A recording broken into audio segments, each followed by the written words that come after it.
When you think about your strengths, we often kind of get angry with ourselves because, we need to know these and it should be easy, right? And in theory, maybe, yes, it should be easy. But in reality, it's often hard to see what we bring to the table. And when we don't know what our strengths are, when it doesn't come easy to us, we tend to hit pause on doing something about our careers and jobs that we don't really like or maybe even hate. And we stay in that place longer than we need to. Or we settle for a job we don't really want. We don't put our hands up for new opportunities. We hold ourselves back. And if this sounds familiar, you are not alone. But I want you to watch this video because I'm going to show you how to figure out what you bring to the table so we can hit play again. So stay tuned.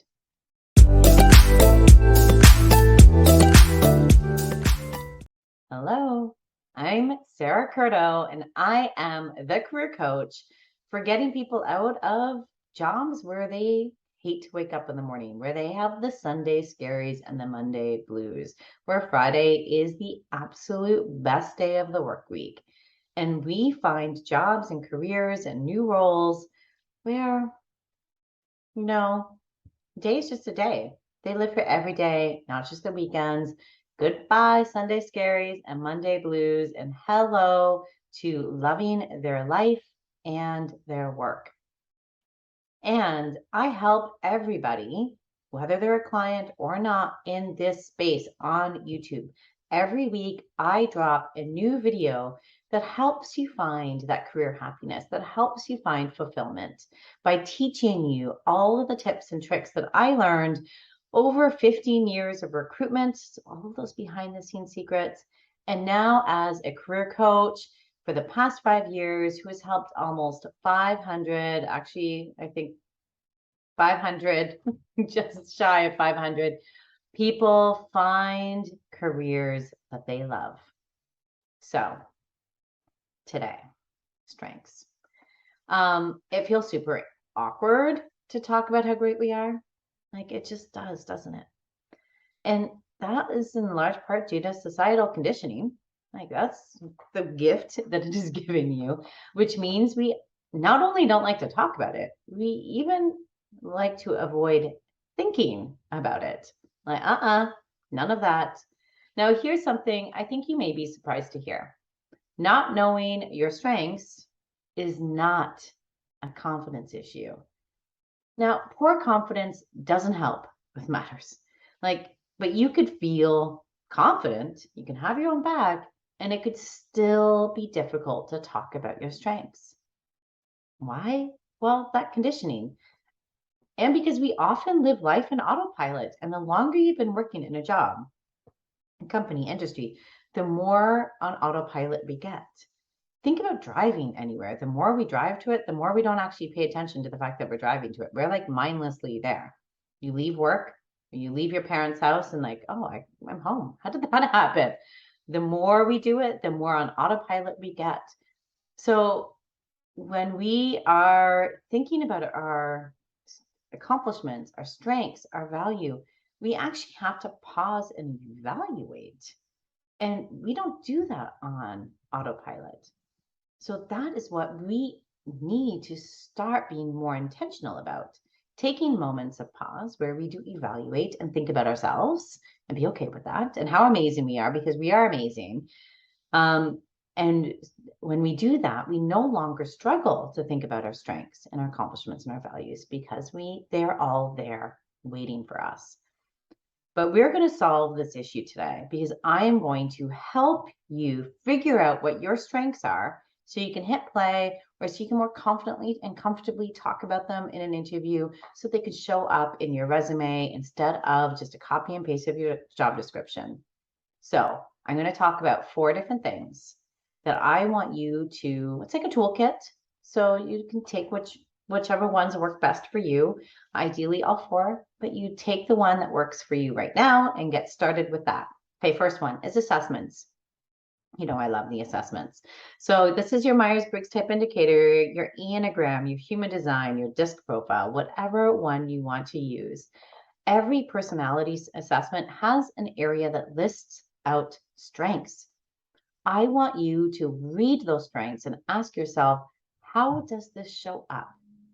Okay, the not so normal advice. So I also want you to take a look at the weaknesses because I'm a big believer that our greatest strengths are also our greatest weaknesses. I know my empathy is definitely one of my greatest strengths, but it's also definitely one of my greatest weaknesses. I also know that my ultra processing brain is one of my greatest strengths, but I also know that it is also one of my greatest weaknesses. So sometimes we can look at our weaknesses and ask ourselves, how has this actually benefited me before? And that is where we can authentically find strengths that are us. And we can talk about it in such a unique, different way because we can see how they are true.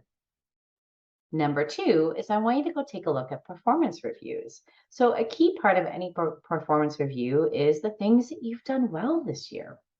And those can be specific accomplishments, yes, but we can ask ourselves why. How did we get those accomplishments? What did we lean on for ourselves to make this happen? Maybe it's our relationship building skills or our collaboration skills or our attention to detail or analytical or our forecasting.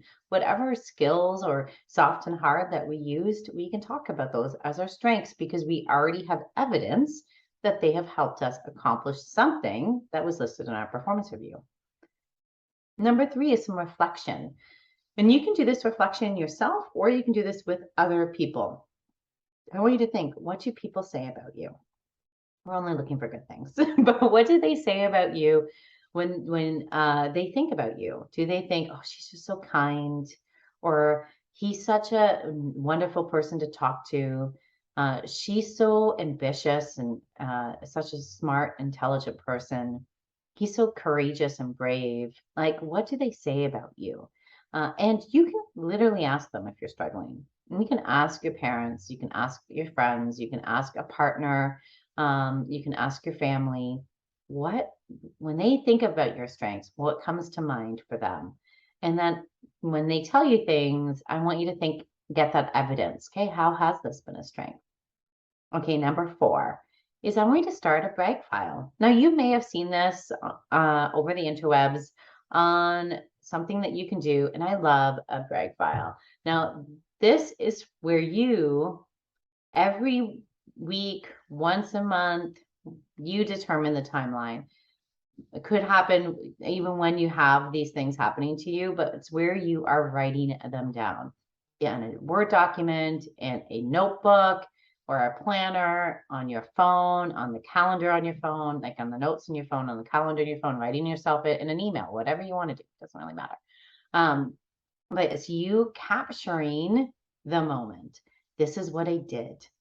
This is how I did it. And then I want you to ask yourself, have I ever done anything like this before? Because then we can start to think about other accomplishments.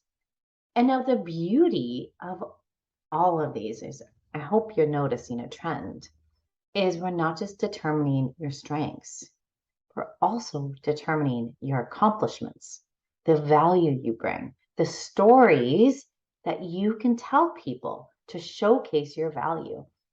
I love an exercise where we're doing more than just one thing, and this is doing it. It's going to build your confidence. It's going to have you know what to say in an interview, in a networking meeting, in a resume, when you're thinking about what you want in your next steps and what strengths you want to leverage and lean on. It's going to tell us all of this. So to recap, you're going to look at your assessments, you're going to look at your performance reviews, you're going to think about what other people think about you or say about you, and you're going to start a brag file for every accomplishment that you have. And then there, done and dusted. Strengths galore. Now, just because you haven't noticed how amazing you are, doesn't mean you aren't the absolute most amazing human being in existence ever. Because you are amazing. And I want you to start sharing that with the world. Now let's practice. Let's practice communicating your strengths. Comment below and tell me at least one that you uncovered during this process. See you next week. Take care. Bye. If this training resonated with you, then join the Career You Love Academy. It's my group coaching monthly membership program that takes unhappy workers who are unfulfilled, exhausted, and dreading their days to finding work they love, where they're finally making more money, more of an impact, while having the time and energy to truly enjoy and love their life. You can join us by going to www.sarahcurto.ca/CYLA. Now that's a Sarah without an H. So it's www.saracurto.ca/CYLA. See you in there.